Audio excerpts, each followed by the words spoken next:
Bu günləri yenə də yağış yağıb və Bakını su basıb. Aşağıda videonu görürsünüz.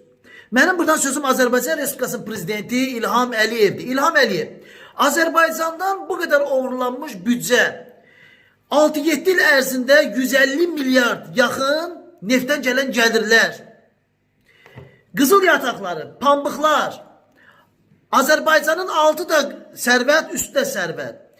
Niyə Azərbaycana düzəməlli baxmırsan? Niyə kanalizasiya sistemi çəkdirmirsən?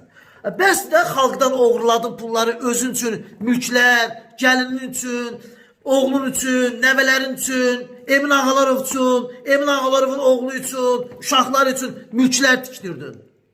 Xalqı da bir düşün də, ay düşüncəsiz, geri zəkalı prezident. Sənin kimi prezidenti boynu yerə soxum mən. Şərəf və ləyaqətvə tüpürüm sənin. Bəsdir də da. Bakını su basıb öcə.